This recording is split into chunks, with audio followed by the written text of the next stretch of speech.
सुखदेव जी वर्णन कर रहे हैं, राजन अब ठाकुर जी वो लीला कर रहे हैं जिस लीला पर देवताओं को भी विश्वास नहीं हो रहा है।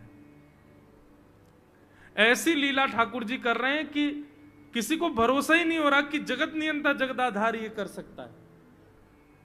बोले ठाकुर जी क्या करते हैं? बोले ये मत पूछो क्या करते हैं, यूं कह रहे हैं क्या नहीं करते। जो माता पिता अपने बालकों को बहुत ऊधमी समझते हैं, बहुत बड़ी कृपा है ठाकुर जी की कि आपके घर ठाकुर जी जैसे ऊधमी बालक नहीं है। ऊधमों के सिरमौर हैं ठाकुर जी। कैसा ऊधम मचाते हैं? बोले श्रृंगी।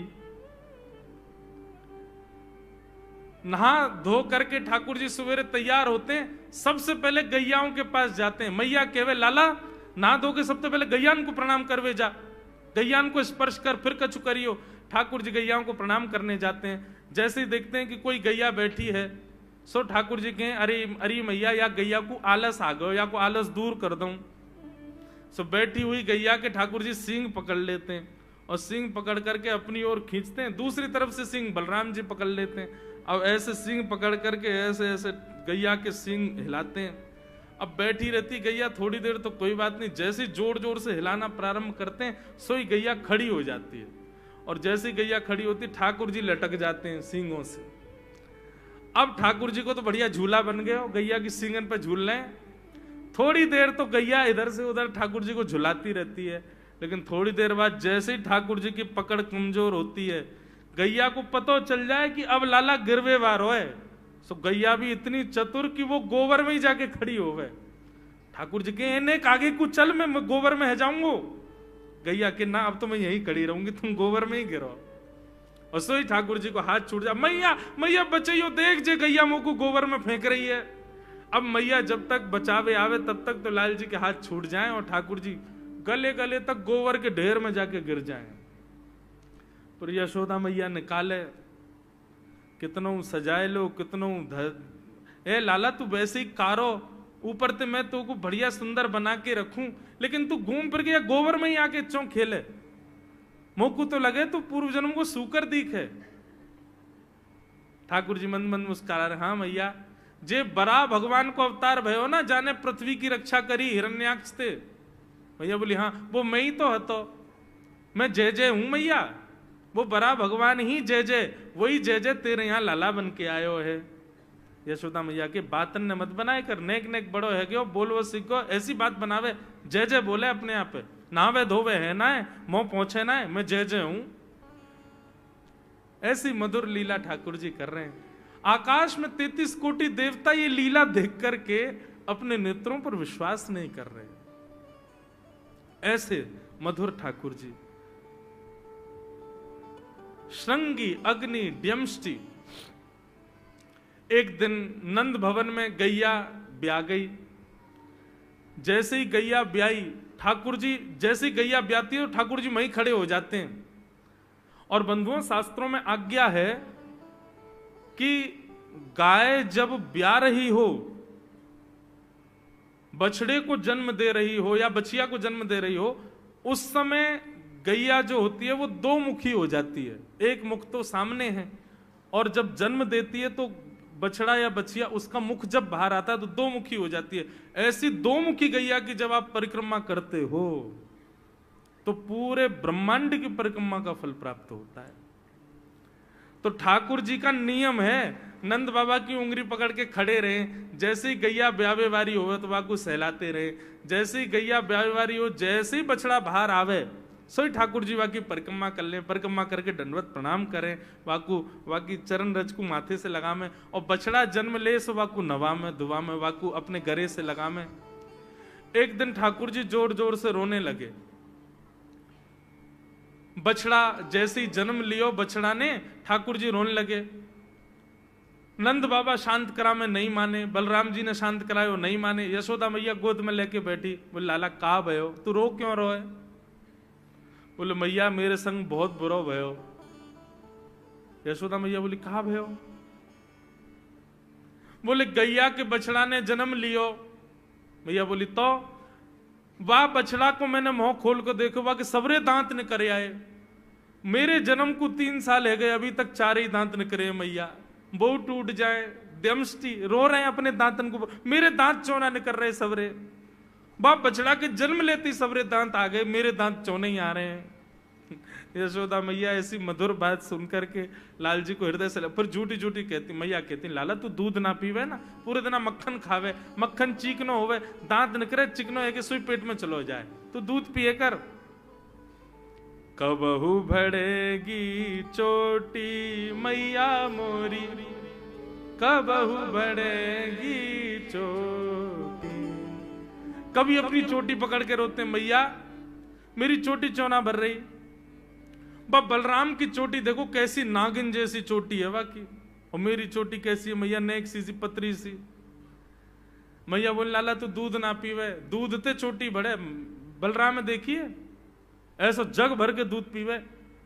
सो ठाकुर जी दूध को पात्र हाथ में ले में, अपनी चोटी खोल ले में, और फिर चोटी पकड़ करके दूध पी में, और दूध पीते पीते नापते रहे कितनी बड़ी भई की ना भई अभी। ऐसी मधुर लीला ठाकुर जी करते हैं।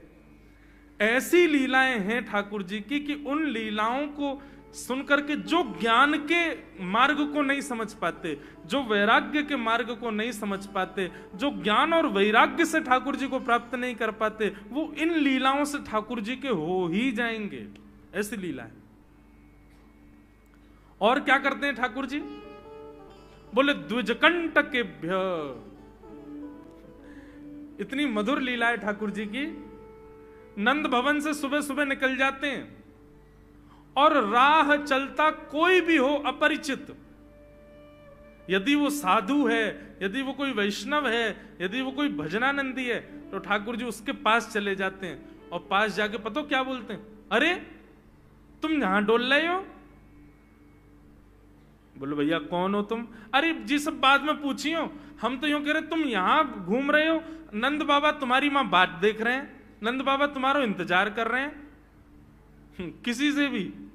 बोले काय को कर रहे हैं भैया इंतजार? अरे आपके काजे यशोदा मैया ने 56 भोग बनाए हैं, और यशोदा मैया तो थाली सजा के बैठी है, आप घर जाओगे तब आपको प्रेम से प्रसाद पवाएंगे, फिर दक्षिणाओं देंगे। अरे जल्दी करो, देरी मत करो, जल्दी नंद भवन पहुंच जाओ। रोज 150 से 200 अपरिचित वैष्णव संत साधु नंद भवन आते हैं, और सब आकर के कहते हैं यशोदा मैया आप हमारी प्रतीक्षा कर रही थी, लाओ प्रसाद पवाओ। यशोदा मैया बोली मैं कौन ने कही आपसे? बोले आपको लाला बोल रहा हूं कि यशोदा मैया तो ये कह रही। यशोदा मैया जैसे तैसे पवा देती, दक्षिणा देती, रात में लाला से कहती चोरे लाला तू सबंते यूं क्यों कहते मैं प्रतीक्षा कर रही? मैया एक तो मैं अपने घर में सब तीर्थन को भेज दूं, ये संत महात्मा चलते फिरते तीर्थ है मैया, इनको जितना ऐसा कि अपने घर बुलाना चाहिए, इनको प्रसाद पवाना चाहिए, या हमारे गोकुल में आवे वाले सब संतन को खोज खोज के मैं तो तेरे पास भेजूं, ताकि तू ने रसोई घर में लगेगी, भोजन प्रसादी बनावेगी और बढ़िया संतन को पवावेगी, तो तेरे घर में सबरे तीर्थ आ जाएंगे मैया। ऐसा प्रेम। एक दिन ठाकुर जी के अब मित्र बन गए। कौन है मित्र? मधुमंगल, श्रीदामा, तन सुखा, मन सुखा, धन सुखा, सुबल, ये ठाकुर जी के मित्र हैं।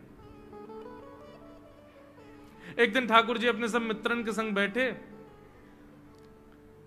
और मित्रों के संग बैठे हुए ठाकुर जी बोले भैया कल से हम लोग सब यज्ञ करेंगे।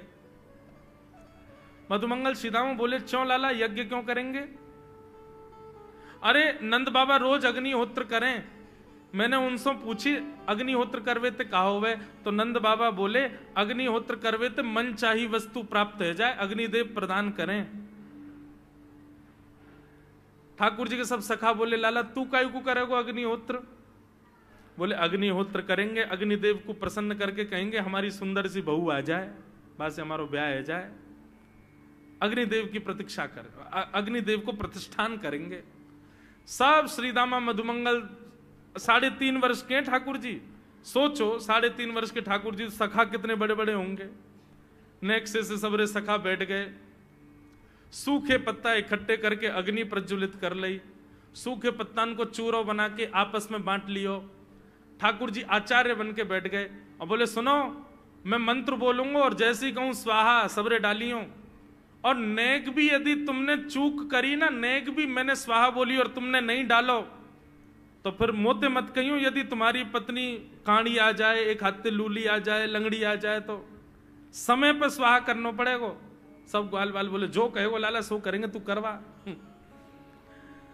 ठाकुर जी ओम नम नम नम स्वाहा, सब स्वाहा, सब एक संग डालते। हे श्री रामा, तू देरी ते डाले, देख लियो लंगड़ी आ जाएगी तेरी बहू, अग्निदेव को प्रसन्न करो।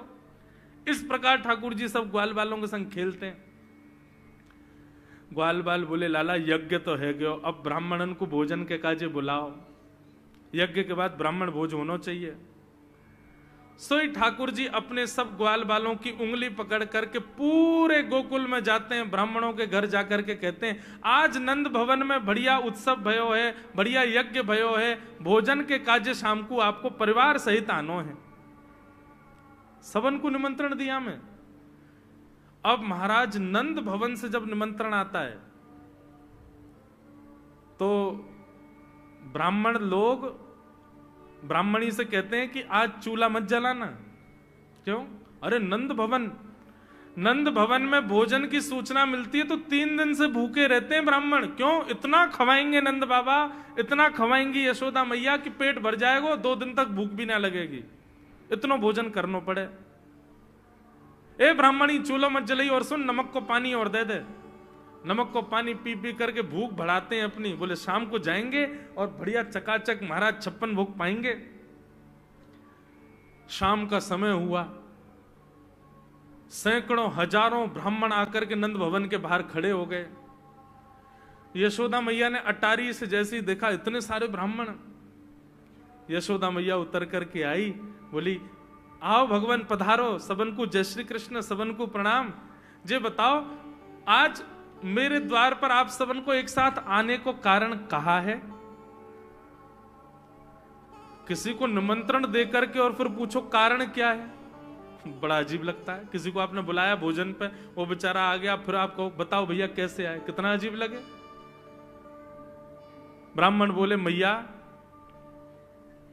तुम हमसे पूछ रही हो या बात है? अरे सवेरे तो भूखे प्यासे बैठे हैं, जल्दी भोजन पवाओ।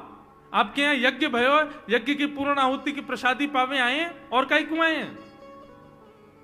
यशोदा मैया बोली कौन सा यज्ञ, कब भयो यज्ञ, कौन सी पूर्ण आहुति? ऐसा कछु ना भयो हमारे यहां, आप लोगों को कोई गलत जानकारी मिली है, कौन ने कही आपसे? ब्राह्मणों के नेत्रों में आंसू आ गए। बोले मैया एक तो हम सवेरे से भूखे, ऊपर ते ब्राह्मणी से मना और करे आए कि तू चूल्हा मत जलाइयो। ब्राह्मणी भी बाट निहार रही है कि डिब्बा में लेके आएंगे हमारे काजी भी भोजन। खाली हाथ गए तो ब्राह्मणी डांटेगी अलग। मैया तेरो लाला सवेरे सवेरे आयो और सब ग्वाल बालन के संग आके हमसे कह के गयो यज्ञ भयो, यज्ञ की पूर्ण आहुति में भोजन करवे सबन को आनो है, हम तो यही मारे चले आए। यशोदा मैया बोली या लाला ते कैसे बचूं मैं, पूरे दिना कम से कम 2-2.5 हजार लोगन को निमंत्रण ऐसे ही देते रहे। यशोदा मैया बोली आपकी व्यवस्था करूं, लेकिन पहले या लाला को तो देखूं मैं, है कहां ये। नंद भवन के पीछे बगीचा में ठाकुर जी अपने सब ग्वाल बालन के संग खेल रहे। यशोदा मैया गई, जाकर के बुलाए, ए लाला, ओ कन्हैया यहां पे आ। ठाकुर जी ने जैसी देखी यशोदा मैया बुला रही है, लेकिन यशोदा मैया के संग जे कौन खड़े हैं? ए श्रीदामा मधुमंगल। बोले हाँ, ये तो सांची में आ गए सबरे ब्राह्मण, हम तो ऐसे खेल खेल में निमंत्रण दे के आए इनको। मैया बहुत मारेगी भैया, मैं अकेला नहीं जाऊंगा, तुम भी चलो मेरे संग। यदि मुंह में एक थप्पड़ पड़ो तो तुम मुंह पड़वाऊंगा, मैया बहुत मारेगी आज। और मधुमंगल श्रीदामा जबरदस्ती उनको हाथ पकड़ के ठाकुर जी ले गए। हाँ मैया बता, कहा कह रही? मैया ने कान पकड़ो, है रे लाला, ज्यो जो बड़ो है तो जा रहा हो, तेरे उधमन की सल ना है पड़े। कहा क्यों तेने? बोले कहा क्यों मैंने, ये सब कौन है? मुझे का पता कौन है, मैं ना जानू मैया इन्हें। बोले जे सब रे ब्राह्मण है हमारे गोकुल के, और सब यूं कह रहे हैं तेने इनके घर जाके इनको सबन को निमंत्रण दियो, यूं कहीं हमारे यहाँ यज्ञ भयो आकर के आप सबन को भोजन पानो है। मैया तेरी सौगंध खा के कह रहा हूं, मुझको तो जेव ना पता इनको घर कौन सी गली में। झूठ बोल रहे हैं सब रे, मैंने निमंत्रण ना दियो। ब्राह्मण सब बोले मैया देखो कैसो सफेद झूठ बोल रहे हैं आपके आगे।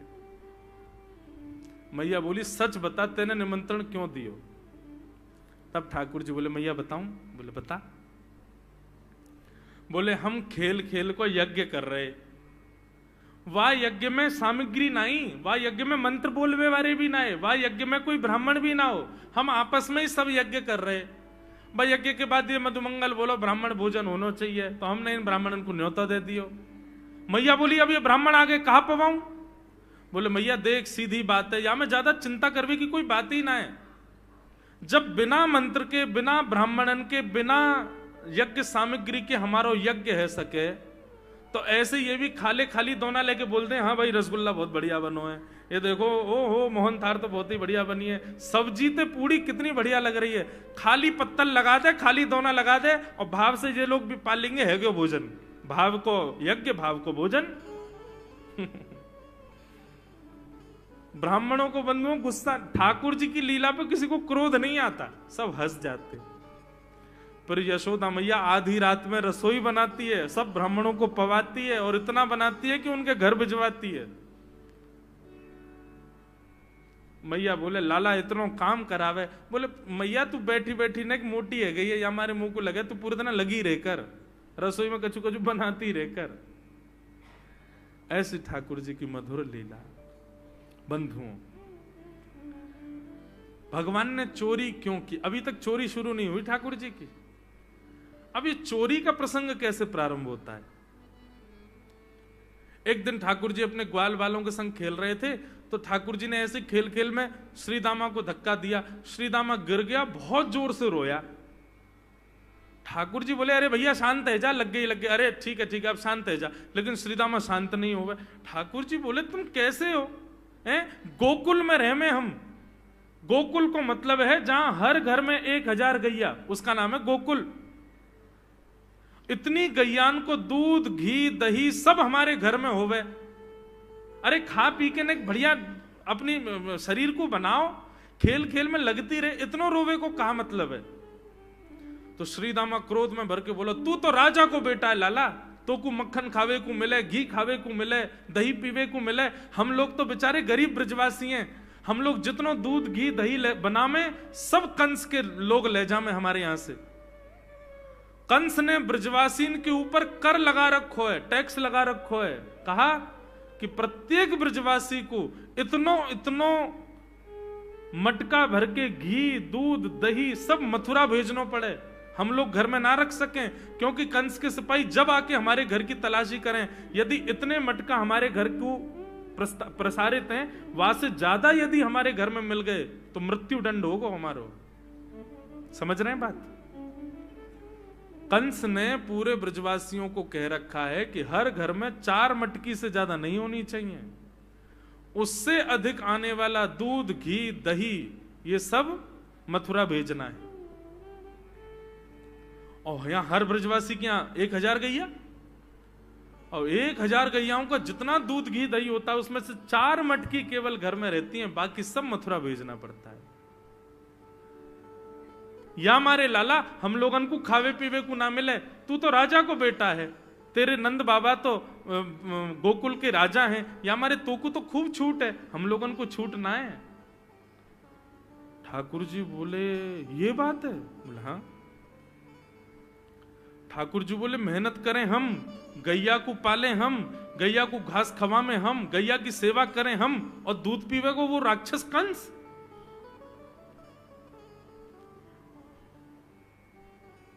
अभी तो मैं छोटा हूं, मेरी बात कोई मानेगा नहीं, लेकिन प्रलय तो अब तक लानी पड़ेगी।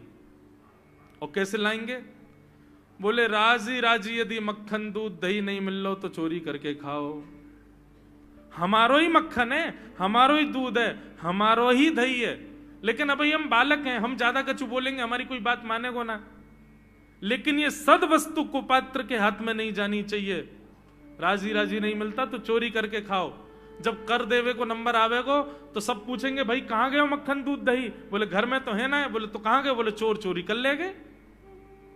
और यही भाव से हम ब्रजवासी को खावे पीवे को मिला करेगो। मधुमंगल सीताराम बोले लाला तू जो कहेगा सो करेंगे लेकिन चोरी नहीं करेंगे। ठाकुर जी बोले तो ठीक है, कल से तुम लोग अलग खेलो, मैं और दाऊ दादा अलग खेलेंगे, हमारे संग मत खेलना। मधुमंगल सीताराम बोले अरे लाला तू ना जाने, मैया यो के लाला जो चाहे करियो, चोरी मत करियो, चोरी करवे तो ब्याह ना होवे। ठाकुर जी बोले ब्याह की पड़ रही है तो है ब्याह ना होवे, ऐसो पत्र पूछ रहा सो है गयो, पत्रो दुबरो सो तू सीख जैसो है गयो, तो कौन ब्याह करेगा ऐसे? अरे ब्याह करना तो ने खाया ने पी ने बढ़िया गाल तेरे बढ़िया होंगे, शरीर ने बढ़िया होगा तभी तो ब्याह होएगा। अब भैया हमारी बात सुन लो, जितने अच्छे काम करने सब आज कर लो, कल से चोरी करेंगे, पूरे ब्रजमंडल में आतंक मचाएंगे, हमारो ही दूध घी दही है और हम ही चोरी करके खाएंगे। ठाकुर जी ने चोरी क्यों की? क्योंकि सारा गौरस बेवजह मथुरा भेजा जाता था और मथुरा से कंस पूरे भारत में वितरित करके खूब धन कमाता था। इस वजह से ब्रजवासी प्रताड़ित होते थे, क्योंकि गैया के लालन पालन में जितना खर्चा होगा सब करो ब्रजवासी। 4 मटका दही, अच्छा प्राचीन जब ठाकुर जी पृथ्वी पर पधारे तब कोई व्यापार नहीं था, ब्रजवासियों पर एक ही व्यापार था, 2 व्यापार थे, या तो घी बेच के, दही बेच के, दूध बेच के धन कमाओ, या फिर खेती बाड़ी करके अनाज बेच करके धन कमाओ। वही तो व्यापार था। उसमें भी 4 मटके मिलते थे, 4 में से 3 को तो बेच देते थे, 1 में पूरा घर चलता था। यह हालत थी ब्रज की।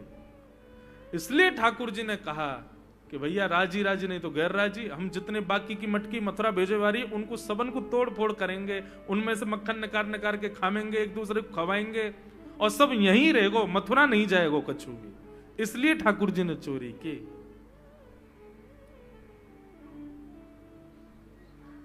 ठाकुर जी बोले प्रैक्टिस मेक्स मैन परफेक्ट। सबसे पहले प्रैक्टिस अपने घर में ही कर लें कैसे करनी है चोरी। अगले दिन ठाकुर जी सवेरे उठे और देखने लगे यशोदा मैया देख तो नहीं रही, और ठाकुर जी चुपचाप गए महाराज जहां पर सारे मक्खन दूध दही रखे, वहां पहुंच गए गौरस भंडार में। और गौरस भंडार में एक मटकी के ऊपर से ढक्कन हटाए करके जैसे ही ठाकुर जी ने हाथ बोर के पानो प्रारंभ किया, सामने एक खंबा था, उसमें मणि लग रही थी। आज पहली बार 3.5 वर्ष की आयु में ठाकुर जी ने अपना प्रतिबिंब देखा, पहली बार अपने आप को देखा दर्पण में। बंधुओं, बच्चों को शीशा नहीं दिखाते, छोटे बच्चों को तो दिखाते ही नहीं, और 3-4 वर्ष तक भी बालक को अपनी शक्ल थोड़ी देखता है वो। अब इसके पीछे कारण बहुत सारे बताए जाते हैं, परंतु हमें तो लाल जी से मतलब, लाल जी का क्या है? ठाकुर जी ने जैसे ही प्रतिबिंब में अपने रूप को देखा, अपने रूप को देख करके ठाकुर जी बोले हो तू भी आयो यहां चोरी करवे। अपने आप से ही बात कर रहे हैं ठाकुर जी। अरे मैंने कही तो हती अपने अपने घर में चोरी करनी है, तू दारी के मेरे घर में आगो चोरी करवे। ठाकुर जी अपने प्रतिबिंब से बात कर रहे हैं। अब गौरस भंडार में ठाकुर जी की आवाज गूंज रही थी और वो गूंजते हुए रसोई घर में जा रही थी। रसोई में मैया ने सुनी, बोले लाला कहां ते बोल लो है, उठ गयो कन्हैया, मुझको पतो भी ना चली, नूपुरन की आवाज ना आई। मैया दौड़ करके गई तो देखा ढूंढते ढूंढते गौरस भंडार में ठाकुर जी अपने प्रतिबिंब से बात कर रहे हैं। कितनी सुंदर झांकी है ठाकुर जी की। ठाकुर जी मक्खन पा रहे हैं, बोले अच्छा अब आ तो गए हो यहां पे, लेकिन सुन चुपचाप चोरी करके भाग जाइयो, मेरी मैया बहुत मारेगी तो को। बाकू यदि पतो चल गई तू चोरी कर रहा है तो को उखलते मान देगी, मेरी मैया बहुत मारेगी, चुपचाप चोरी कर और निकल ले यहां से। ठाकुर जी चोरी की बात कर रहे थे, यशोदा मैया ने पीछे से सुनी, लाला ओ कन्हैया। ठाकुर जी घबरा गए, मैया कैसे आ गई? हाँ मैया, कौन से बात कर रहे हो तू? अरे मैया देख हमारे घर में चोर घुसायो है। अपने प्रतिबिंब को दिखा करके ठाकुर जी कह रहे हैं, देख मैया हमारे घर में चोर घुसायो, जे चोरी कर रहे हो हमारे यहाँ के मक्खन की, तुम्हें यहाँ को पकड़वे आयो हूं। नन्हे से गोपाल जी, बहुत मधुर लीला। मैया हंस भी रही है और क्रोध भी कर रही। बोले अच्छा जो चोरी कर रहे हो? बोले हाँ। चल याकू तो मैं पकड़ लूंगी, लेकिन जे बता तेरे हाथ में मक्खन कैसे लगो? तू तो याकू पकड़ भी आयो ना। अब मैया याकी मैं कहा बताऊं, तेने मेरे हाथ में पद्म राग के ऐसे ऐसे बढ़िया कंगन पहना रखे हैं, कड़ूला पहना रखे हैं सोने के। जब मैं धूप में निकलूं ना तो धूप की किरण से मुंह को बहुत जलन है जाए हाथ में। तो कल मेरे सखा मधुमंगल ने मोसो कही, बोले लाला जे जलन तेरी दूर रह जाएगी, तू मक्खन में हाथ बोर लियो अपनो, सोई तेरी जलन दूर रह जाएगी। या हमारे भैया जलन हटावे के काजे मैंने हाथ बोरो है। भैया बोली अच्छा चल लाला, यहां तो तेरे जलन है रही और यहां मक्खन कैसे लगो? ठाकुर जी बोले मैया मैं अपनी जलन दूर कर रहा हूं। इतने में जन कहां थे एक मक्खी आके मेरे मुंह पे बैठ गई। बाकू उड़ावे के काजे मैंने जैसे मुंह पे हाथ किया सो मक्खन मेरे मुंह पे लग गो। मैया बोली लाला तू चोरी भी करन लगो और अब झूठ भी बोलन लगो मुंह। मैया ने गोदी में बैठा लिए लाला। बोले लाला तू चोरी नहीं करेगो, तू मेरी सौगंध खा, तू आज के बाद चोरी नहीं करेगो। ठाकुर जी बोले ना करूंगा मैया, लेकिन एक वचन दे। बोले कहा चाहिए वचन में? बोले पहले वचन दे, जो मांगूंगा सो देगी। मैया बोली जो मांगेगा सो दूंगी, चोरी छोड़ दे। बोले सौ खाऊं पर घर ना जाऊं मैया, अब ना करूंगो चोरी, अब ना करूंगा मैया। पर सांची कह कब लावेगी मोकू तू दुल्हन गोरी। भैया मैं चोरी छोड़ दूंगा आज तो ही बंद, पर यूं बता मेरा ब्याह कब करावेगी? मैया बोली लाला तू अभी नेक सो तो है, छोटो सो तो है, नेक बड़ो है, जा फिर तेरो ब्याह कर दूंगी। और ये ब्याह की तू कौन सिखावे तो को ब्याह की बात? बोले मैया ये श्रीदामा मुंह को भरतो रे पूरे दिन, तू ब्याह कर ले, तेरी उम्र है गई, बुढ़ापो आ जाएगा। मैया बोली आप मधुमंगल है तो मैं बताऊंगी, है 3.5 बरस के छोरा तो यूं करो बुढ़ापो आ जाएगा। अभी खड़ो है वो सीखो, अभी बोलना सीखो, यानी दांत भी पूरे ना आए और ब्याह की बात करे। बोले मैया मैं यूं थोड़ी कह रहा हूं, मुंह को बड़ी बहू लिया, छोटी सी लिया, इतनी बड़ी लिया कि जेब में धर के मैं गैया चरा भी चलो जाया करूं, ऐसी बहू लिया मुंह को। मैया बोली कैसी बहू चाहिए तो को बताइए ने, और तू जाने बहू कौन थे के? मैया बोले हाँ मैं जानू। ठाकुर जी बोले मैं जानू मैं बहू कौन थे के? बोले जैसे नंद बाबा की तू बहू है ऐसी मेरी बहू आ जाएगी। बहुत मधुर लीला है, ऐसी ठाकुर जी लीला करते हैं। ठाकुर जी ने ग्वाल बालों से कहा भैया मिशन फेल हो गया, घर में तो चोरी नहीं कर पाए हम, अब दूसरे इनके घर में दावे बोलो। एक दिन महाराज ठाकुर जी का जब आतंक खूब बढ़ गया गोकुल में, सब गोपियों ने जाकर के मैया से शिकायत करी है। वत्सान मुंचन क्वचित समय क्रोश संजात हास, स्तेयं स्वाद्वद्धिपयः कल्पितैस्ते योगै, मरकान भोक्षन विवजति सचेन्नात्रिभाण्डं भिनत्ति, द्रव्यालाभे सग्रह कुपितो यात्युपक्रोशतो कान। सब गोपियों ने जाकर के मैया से शिकायत करी। बोले मैया अपने लाला को संभाल लियो, नहीं तो कावदना हम देख लेंगी और फिर हमसे मत कहियो कि तेने मेरे लाला से यूं क्यों कही। मैया बोली कहा क्यों मेरे लाला ने? गोपी बोली ये बस सुन लो और यूं बताइयो कहा ना करे तुम्हारो लाला। देख वे में 3.5 बरस को है, बाकी पेट में इतनी बड़ी बड़ी दाढ़ी है बाकी, मतलब ओ नंद रानी तेरो लाला जबर भयोरी, मेरी मटकी उलट के पलट गयोरी, नंद रानी तेरो लाला जबर भयोरी। जबर मतलब अब सुगड़ है गयो है, नेक बलवान है गयो है, सब जानकारी है या कुछ छोटो बालक मत समझियो। गोपियों ने जाकर के अपनी अपनी दुख दर्द सुनाए मैया को। मैया बोली, अरे भैया मेरे लाला को मक्खन की कोई कमी थोड़ी है, मेरे लाला को दूध की कोई कमी थोड़ी है। मेरो लाला चाहे तो मक्खन से नहावे, दूध में नहावे, इतना मक्खन दूध दही मेरे घर पे, तुम्हारे यहां क्यों चोरी करेगो? अरे कई बार बालकन को अपने घर को भोजन बढ़िया ना लगे, दूसरे के घर को बढ़िया लगे, अगर बार ने तुम्हारे यहाँ के नेकाद मक्खन खा लिया तो वहां में इतना रो क्यों रही हो? मैया आपको अपनो लाला बहुत सीधो लगे ना, हम बताएं कहा करे तुम्हारो लाला? बोले स्वयं खावे हमको कोई दिक्कत नहीं, लेकिन या की एक पूरी मंडली है और पूरी रजिस्टर्ड मंडली है, बाल गोपाल चौर प्रचार प्रसार मंडल, ये घर घर जाके चोरी करते हैं।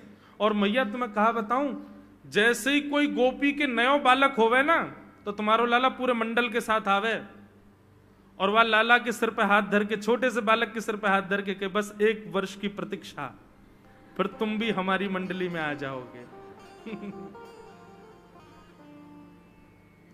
पूरे गोकुल में भय है तुम्हारे लाला को। बोले स्वयं खावे, ग्वाल बालन को खवावे। मैया यहां तक भी बात समझ में आवे, ग्वाल बालन को खवावे, मरकान भूक्षण, यो नहीं कि नेकाद मक्खन बच जाए तो रहम करके हमारे काज छोड़ जाए, वाकू बंदरन को खवा दे। एक गोपी बोली, मेरे यहां तो इतना मक्खन कि स्वयं ने खा लियो, बालकन को खवाए दियो, बंदरन को, फिर भी बच गयो तो भी छोड़ के नहीं गयो। बोले नात्री भांडम भिनत्ती, फोड़ गयो मटकी।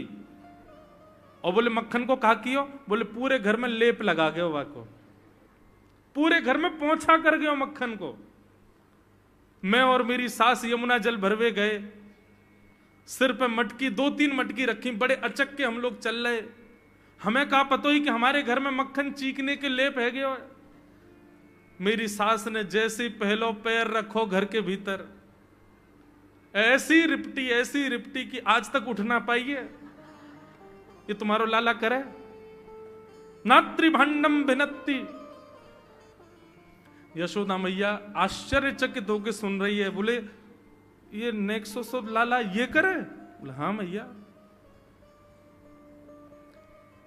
एक गोपी बोली, मैया अगर चोरी करे तो दिक्कत, और यदि किसी कारण से हमने लाला को रोक दियो, चोरी नहीं कर पायो हमारे घर, तो हमारे रोने क्यों?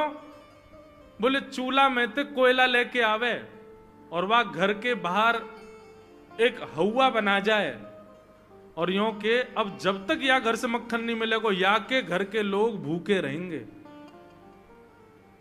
और इन लोगों को भोजन छुड़वाने की जिम्मेवारी हमारी। बोले कहा करे फिर? बोले मैया भोजन बनना होगा, चूल्हे पे भोजन रखो रे, तो ग्वाल बाल सब ताकते रहे कब भोजन बनने को समय आवेगो।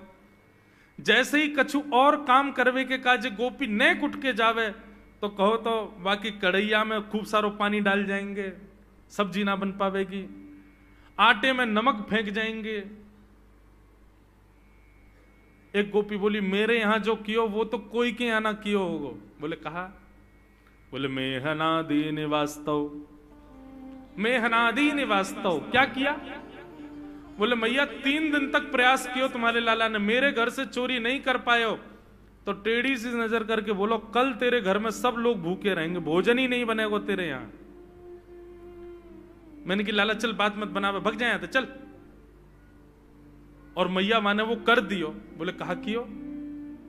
बोले सवेरे सवेरे ब्रह्म मुहूर्त में हम लोग अन के उठवे से पहले तुम्हारो लाला आ गयो और कोई पहले बंधुआ रसोई कोई अंदर कमरे में नहीं, चौक में ही चूल्हा, वहीं बैठ करके सब बनाते खाते।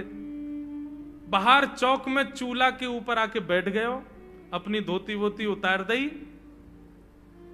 और सब वहीं करे आयो। मैं अनादि निवास्तव। ये बात जैसे ही यशोदा मैया ने सुनी, बोले नहीं नहीं नहीं नहीं, झूठ बोल रही हो, मेरो लाला ऐसा ना कर सके। परीक्षित जी कथा सुनते सुनते बोले जय जय सुखदेव जी, क्या ये सत्य है? ठाकुर जी ने ऐसा किया?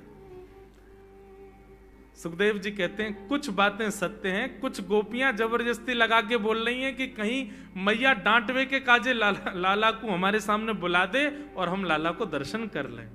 ये गोपियां उल्हाने लेकर के लाला को देखने आई हैं। इनमें से कुछ बातें तो सत्य हैं, पर ये सब बातें इतनी सत्य नहीं है। ये सब तो जबरदस्ती गोपियां बोल रही हैं। क्यों? ताकि मैया नाराज हो जाए और लाला को हमारे सामने अभी डांटे तो रूठे भय लाला को मुख हम देख लेंगे। बहुत सारी लीलाएं हैं, मैंने कई तो अभी बताई नहीं है। इतने मधुर मधुर लीला ऊधम करते हैं ठाकुर जी। इस प्रकार ठाकुर जी पूरे ब्रजमंडल में गौ रस को चोरी करते हैं। वास्तव में मक्खन नहीं, ब्रजवासियों के मन को चुरा रहे हैं ठाकुर जी। सबकी एक ही आशा है, श्री कृष्ण श्री कृष्ण श्री कृष्ण। सुबह से शाम तक पूरा ब्रजमंडल केवल कृष्ण को देखने के लिए जीता है। ऐसी ठाकुर जी की मधुर लीला। एक दिन ठाकुर जी ने कोई लीला के माध्यम से घर की मटकी फोड़ दी तो मैया ने पकड़ के ठाकुर जी ऊखल से बांध दिए। जैसे ही मैया ने ठाकुर जी ऊखल से बांधे, मैया तो चली गई, ठाकुर जी खिसक खिसक के आगे गए और दो वृक्षों के बीच से जैसे ही निकले, स्पर्श करते ही दोनों वृक्ष टूट के गिर गए और कुबेर के पुत्र नलकूवर और मणिग्रीव प्रकट हो गए। दोनों ने भगवान की स्तुति गाई कि वाणी गुणानुकथने श्रवणौ कथाया हस्तौ च कर्म सुमनस्तव पादयोर्न स्मृत्यां शिरस्तव निवास जगत् प्रणामे दृष्टिः सतां दर्शने स्तुभवत्तनूनां। नलकूवर मणिग्रीव ने भगवान की स्तुति गाई और स्तुति गाकर के दोनों वहां से प्रस्थान कर गए।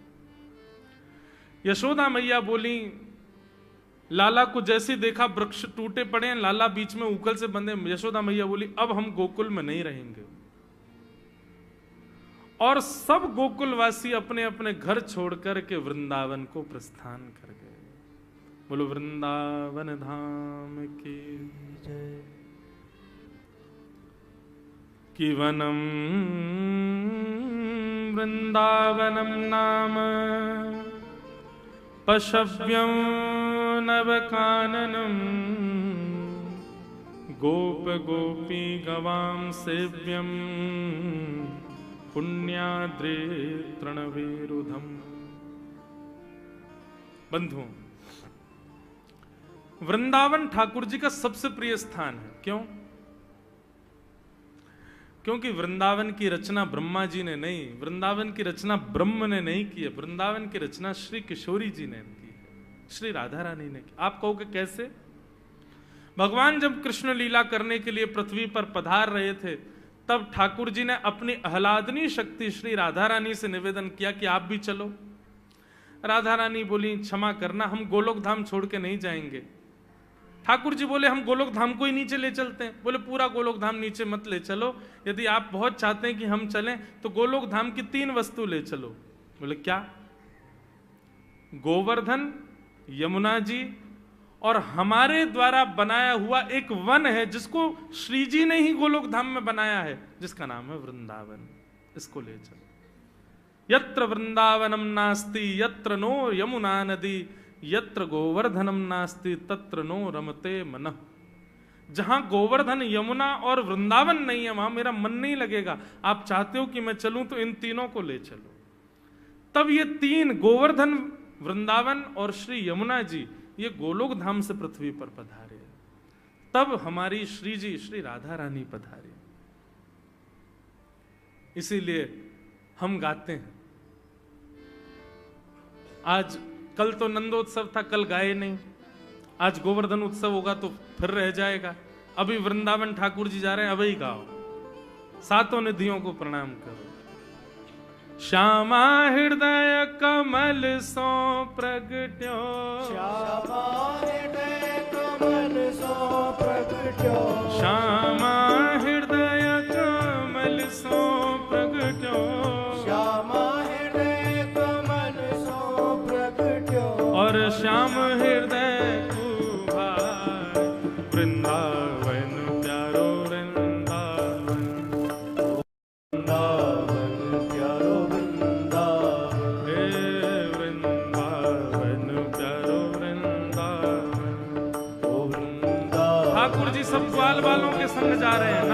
गाते हुए, सब सुख सागर रूप उजागर रहे वृंदावन धाम।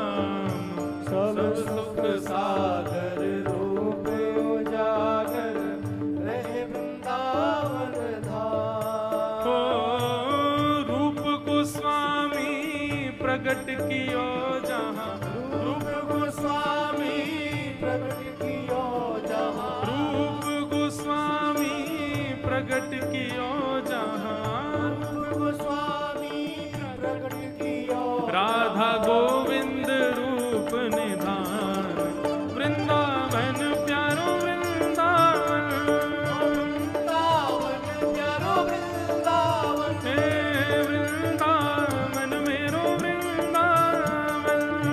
वृंदावन प्यारो वृंदावन। रूप गोस्वामी प्रकट कियो जहाँ, गोस्वामी प्रकट कियो राधा गोविंद रूप निधान, वृंदावन मेरो वृंदावन, वृंदावन मेरो वृंदावन, हे वृंदावन प्यारो वृंदावन।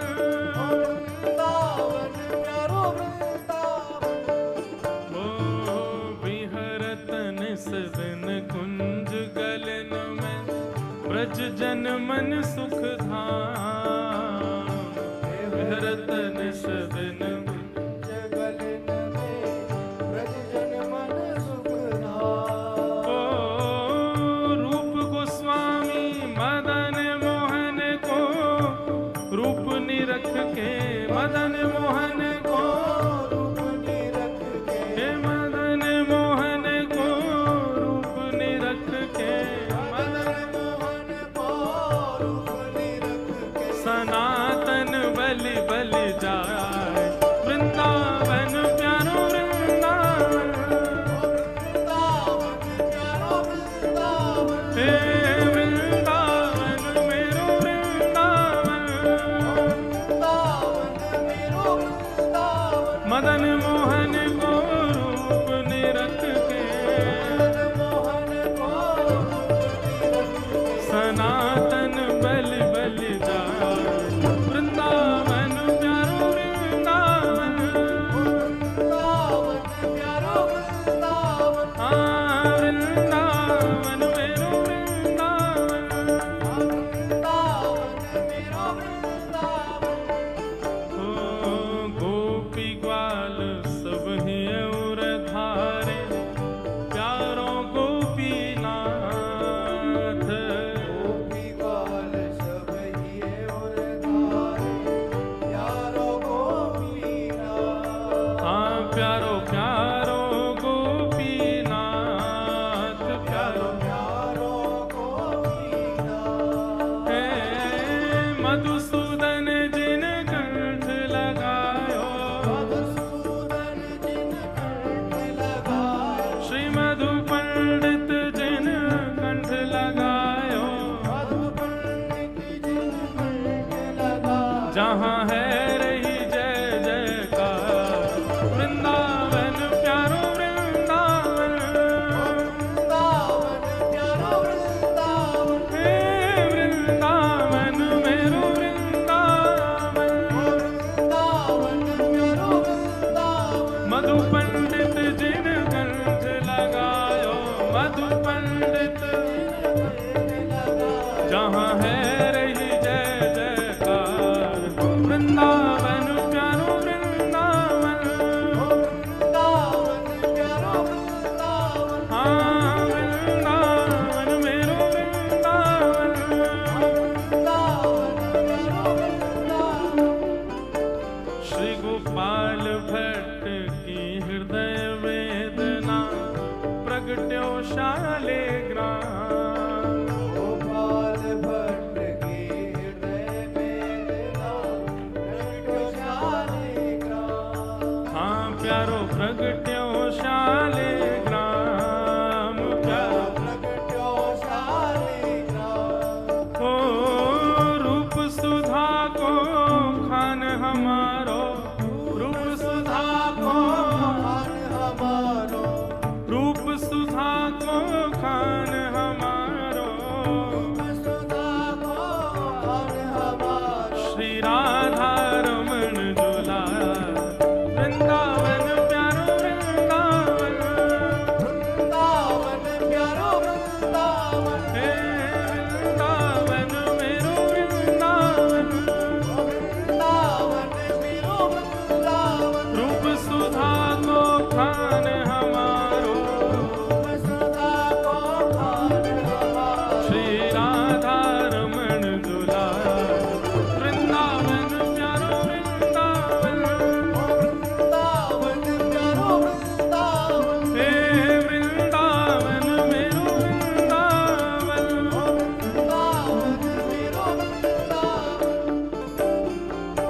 आतुर है हरिवंश पुकारो, राधा राधा नाम, हे आतुर है हरिवंश पुकारो,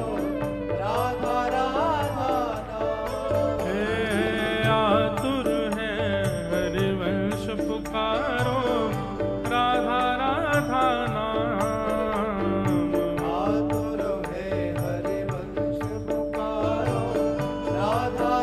नाम। ओ सघन कुंज यमुना तट आयो, सघन कुंज सघन कुंज वृंदावन आयो, सघन कुंज श्री राधा वल्लभ लाल, वृंदावन प्यारो वृंदावन,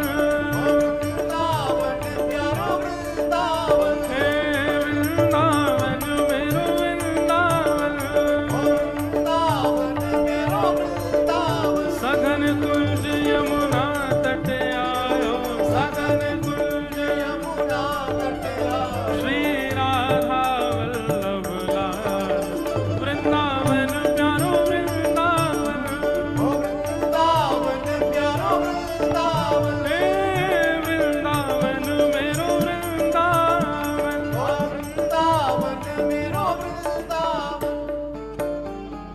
युगल किशोर को लाड़ लड़ायो, नवल कुंज ही माही,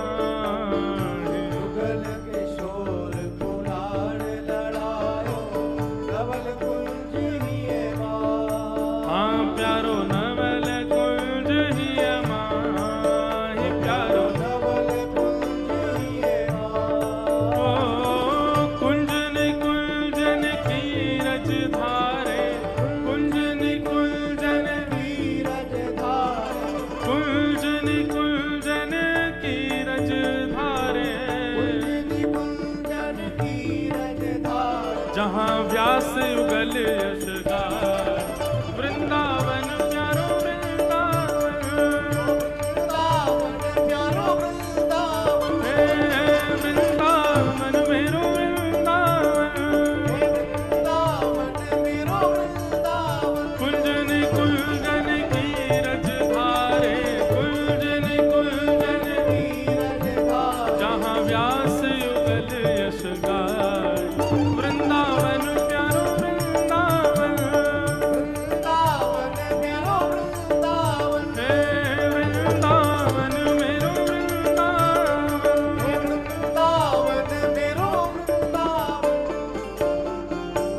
भुवन चतुर्दश की सुंदरता, निधि बन करत बिहार,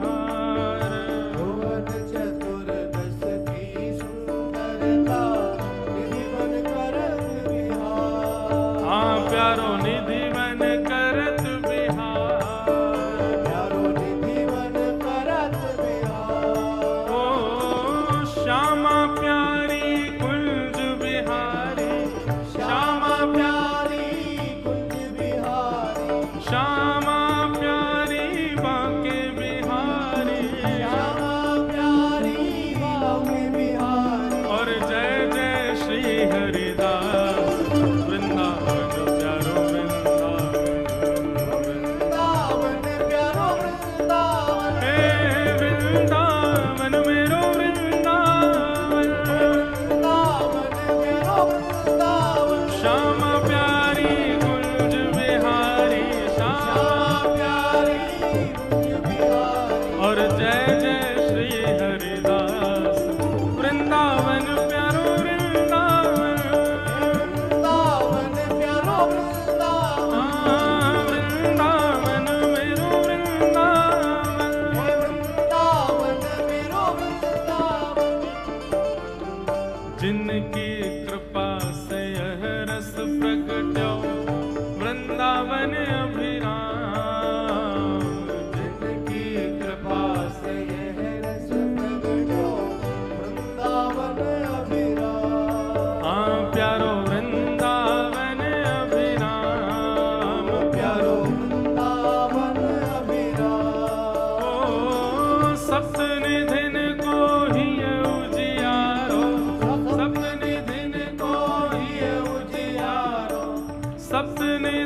वृंदावन प्यारो वृंदावन, वृंदावन प्यारो वृंदावन, वृंदावन मेरो वृंदावन, वृंदावन मेरो वृंदावन, जय राधे राधे, राधे राधे, श्री राधे राधे, राधे राधे, बरसाने वाली राधे राधे, वृंदावन वाली, राधे राधे, हरिवंश दुलारी, राधे राधे, हरिदास दुलारी, राधे राधे, जय राधे राधे, जय राधे राधे, सब प्रेम से गाओ, रस बरसाने वाली, जय राधे राधे, जय राधे राधे, जय राधे राधे,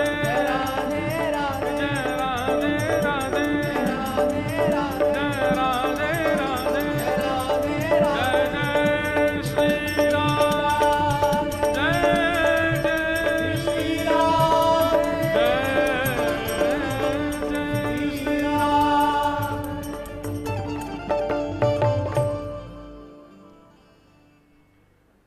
बोलो वृंदावन धाम की। ठाकुर जी भी ऐसे ही समस्त गोप ग्वालों के संग नाचते गाते आनंद करते हुए श्रीधाम वृंदावन पहुंचे हैं कि वृंदावनम संप्रविश्य सर्वकाल सुखावहम। वृंदावन आकर के ठाकुर जी को बहुत सुख मिला। बंधुओं, मैं कथा में कहा करता हूं कि ठाकुर जी इतनी जगह लीला करने गए पर केवल वृंदावन के लिए शब्द आया सर्वकाल सुखावहम। सर्वकाल सुखावहम का अर्थ क्या है? इतना प्रिय है ठाकुर जी को, इतना प्रिय है कि ठाकुर जी कह रहे हैं यहां पे भैया हमारा 3 दिन भोग ना लगे, 4 दिन नवाओ मत, श्रृंगार करना भूल जाओ। मतलब जो जो नित्य नियम होते हैं वह भी यदि भूल जाएं, लेकिन ठाकुर जी कहते हैं हम वृंदावन में हों तो हमें कोई दोष नहीं। हमको इतना अच्छा लगता है वृंदावन पहुंच जाएं, बस ठाकुर जी को उसी से ही प्रेम हो जाता है। वृंदावन इतना प्रिय है ठाकुर जी को, किसी भी रूप में सही वृंदावन सुख देता है। इसलिए भैया नित्य अपने ठाकुर जी को, आप अपने लिए ठाकुर जी का नाम गाते हो पर अपने घर के ठाकुर जी के लिए वृंदावन गाया करो। ये हम वृंदावन प्यारो वृंदावन गाते हैं, इससे ठाकुर जी प्रसन्न होते हैं। ठाकुर जी को बहुत प्रिय है वृंदावन। तो इस बात को याद रखिएगा, ठाकुर जी का नाम, गुरु मंत्र या फिर किसी भी वैदिक मंत्र का उच्चारण आप अपने लिए करते हो, पर अपने ठाकुर जी की प्रसन्नता के लिए वृंदावन को गाओ, वृंदावन को सुनाओ, वृंदावन का भाव प्रकट करो। इस प्रकार वृंदावन पहुंचे ठाकुर जी। वृंदावन आकर के भगवान ने अघासुर नाम के एक दैत्य का वध किया, जो कि सर्प के रूप में आया था। भगवान ने उसका वध किया। ग्वाल बालों के संग ठाकुर जी वन विहार करने के लिए गए। ये लीला मैंने एक दिन सुनाई थी। तो ब्रह्मा जी ठाकुर जी के गोप ग्वालों का हरण करके ले गए। ठाकुर जी ने ब्रह्मा जी को अपने रूप का ज्ञान दिया। ब्रह्मा जी को पता लगा कि भैया ठाकुर जी की परीक्षा ले रहे थे, परंतु ये परम सत्ता है। प्रेम में आसक्त होकर के ठाकुर जी इस लीला को कर रहे हैं। आगे भगवान की फिर गौचारण लीला आती है। ठाकुर जी गौ चराने के लिए गोपाष्टमी के दिन गए। भगवान अब पौगंड अवस्था में आ गए। पौगंड अवस्था होती है 5-6 वर्ष के बाद प्रारंभ। अब 6 से 10 वर्ष के बीच में पौगंड अवस्था, फिर कुमार अवस्था, फिर युवा अवस्था। ठाकुर जी सदा कुमार रहते हैं, कभी युवा नहीं होते। कुमार अवस्था से ऊपर ठाकुर जी के तन पर कोई असर नहीं होता। तो भगवान की अब पौगंड अवस्था प्रारंभ हो गई। अब ठाकुर जी गौचारण आदि करने जाते हैं, सुंदर गायों के संग मधुर मधुर लीला करते हैं। ऋतुओं का वर्णन करते हुए वेणु गीत का वर्णन हुआ। बंधुओं, वेणु गीत क्या है? अब यहां से प्रेम लक्षणा भक्ति की चर्चा होगी, इसलिए अब से लेकर के और कल तक की कथा में जो प्रेमी होंगे उन्हीं को ही आनंद आएगा, क्योंकि अब प्रेम की चर्चाएं होंगी।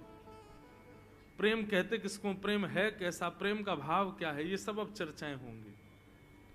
अब ठाकुर जी पौगंड अवस्था के हो गए। यहां बंधुओं गोपियां सब ठाकुर जी से अब प्रेम आतुर हो गई। कैसे? बहुत सावधानी से सुनो। सब गोपियों को अब ऐसा भाव आने लगा कि यही हमारे प्रियतम हैं, यही हमारे सर्वस्व हैं। भगवान हैं 6 वर्ष के और ठाकुर जी से प्रेम करने वाली गोपियों की आयु कोई 70 वर्ष की है, कोई 90 वर्ष की है, कोई 100 वर्ष की है, कोई 6 वर्ष की है। मतलब अवस्था नहीं है किसी की भी। यशोदा मैया की संग की सहेलियां भी ठाकुर जी के अंदर प्रियतम का दर्शन करती हैं। सोचो, ये प्यार नहीं है, ये प्रेम है, क्योंकि यहां पर अवस्था का कोई विचार नहीं है।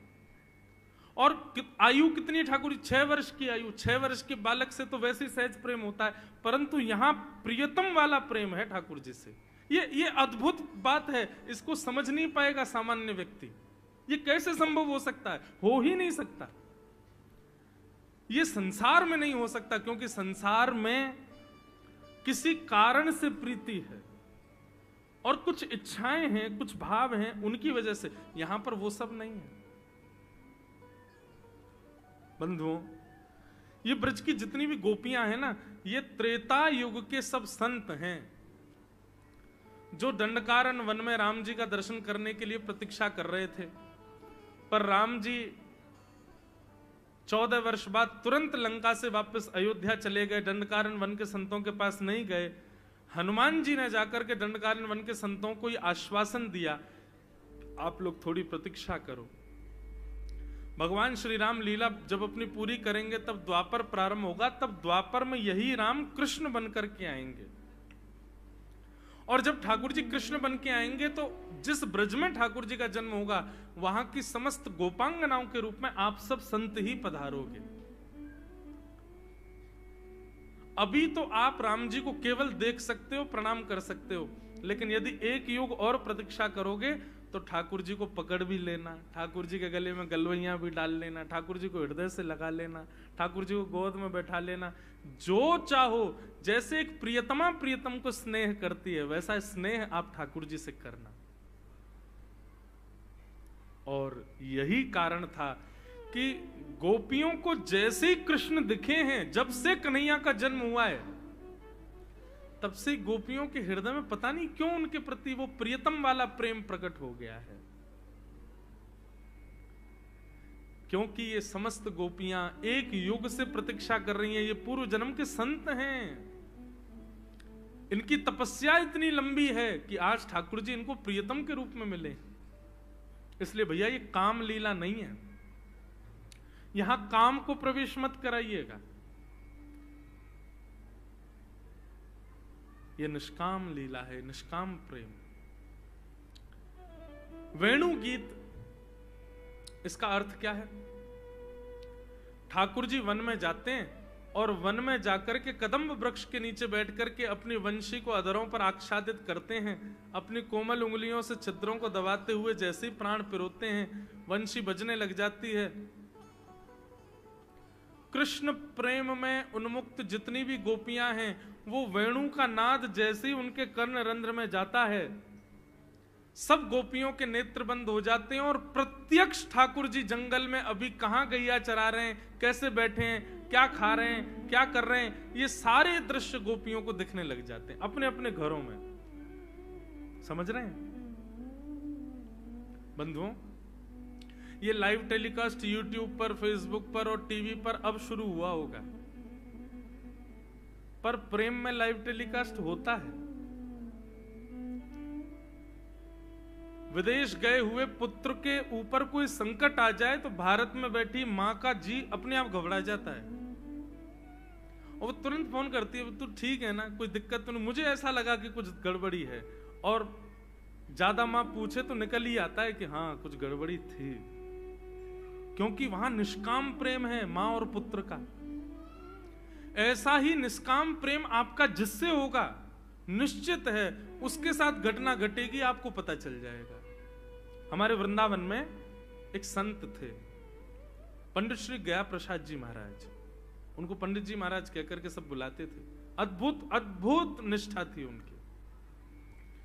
तो पंडित श्री गया प्रसाद जी महाराज, उनके गुरुदेव थे श्री उड़िया बाबा महाराज। दोनों में इतना परस्पर प्रेम था कि पंडित जी महाराज को खांसी होती थी और उड़िया बाबा अपने सब शिष्यों के बीच में बैठे बैठे बोलते, बोले पंडित जी ध्यान नहीं रखते, बताओ खांसी आ रही है। दूर बैठे हुए उनको अपने आप अनुभव हो जाता था कि वहां पंडित जी बीमार हैं। ऐसी स्थिति।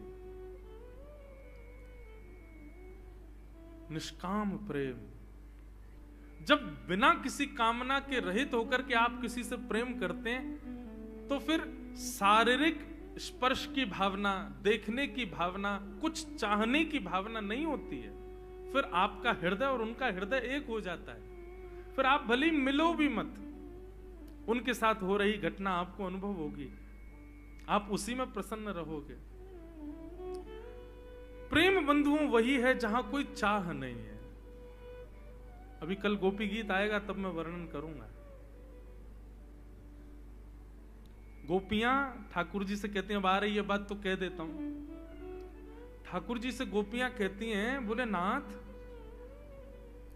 भगवान अर्धरात्रि में आई हुई गोपियों को देख के कहने लगे, अपने अपने घर चली जाओ, पति परिवार को छोड़ के यहां क्यों आ गई हो मेरे पास, जाओ चलो अपने अपने घर जाओ। तब गोपियां ठाकुर जी से कहती हैं, आप हमको व्यभिचारिणी मत समझिए कि हम अपने पति को छोड़ के पर पुरुष के पास आ गई हैं। कन्हैया, स्पर्श तो बहुत दूर की बात है, आप हमको दिखो ये भी कामना हमारी नहीं है। मत दिखो, आज दिख गए अब चले जाओ, जीवन भर मत दिखना, लेकिन तब भी ये प्रेम हमारे हृदय में रहेगा। हमारी कोई चाह नहीं है ठाकुर जी आपसे, इसलिए हमको व्यभिचारिणी मत समझो आप। स्पर्श तो बहुत दूर की बात है ठाकुर जी, कोई कामना नहीं, आप राजी रहो, बस आप प्रसन्न रहो, और आपको जिसमें सुख उसमें हम सुख है। ये है प्रेम। बंधुओं, मथुरा कोई वृंदावन से बहुत दूर नहीं है। आज भी अगर आप पैदल चलोगे तो 1.5 घंटे के अंदर, 1-1.5 घंटे के अंदर आप मथुरा पहुंच जाओगे, इतना पास है। और थोड़ी गति से चल दोगे 40 मिनट में पहुंच जाओगे पैदल। पर ब्रज छोड़कर के ठाकुर जी मथुरा गए, एक भी ब्रजवासी या गोपियां मथुरा नहीं गए। गोपियां चाहती तो रोज सुबह जाएं और मिलकर के शाम को आ जाएं ठाकुर जी से, लेकिन गोपियां नहीं गई। क्यों? हमारे लाला को कहीं कष्ट ना हो जाए, हमको देख के कहीं उसको शोभ ना हो। उद्धव जी कहते हैं, आपके शोभ का क्या, आपको भी तो देखने का मन होता है, आपको भी तो मिलने का मन होता है, इसलिए आप जाया करो, एक बार विचार मत करो कि उनको कष्ट होगा कि नहीं। गोपियां कहती हैं, नहीं, वो जिसमें प्रसन्न है हम उसमें प्रसन्न हैं, हम नहीं जाएंगे। अद्भुत है बंधुओं प्रेम। ठाकुर जी वेणु बजाते हैं और वेणु बजाते हुए ठाकुर जी का दर्शन समस्त गोपियों को अपने अपने घरों में होता है। गोपियां कहती हैं, अक्षणवतां फलविदं न परं विदाम सख्य प्रसूननु विवेशयतोर्वयस्यै वक्त्रं व्रजेश सुतयोरनुवेणुजुष्टम् यैवानिपीतमनुरक्त कटाक्षमोक्षम्।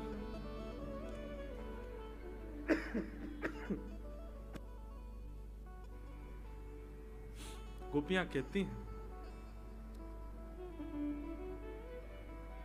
आपको आंख मिली है, आपके पास नेत्र हैं। सब लोग इधर देखो, यहां देखो। पूतना की प्रति ध्यान मत भटकाओ। अब आप लोग हमेशा याद रखोगे, जब भी कहीं कथा में भी जाओगे, किसी और की में भी, तो कोई आया और आपको विक्षेप डालेगा तो आपको याद आ जाएगा, अरे ये पूतना है, मत देखो। और कोई विक्षेप स्वयं भी डाल रहा हो, खुद भी आवेगा, तो यूं आप लोग भी कहीं जाओगे तो यही विचार करो कि कथा के बीच में गए, हमारे ऊपर किसी का ध्यान ना जाए, पूतना बन के मत जाओ।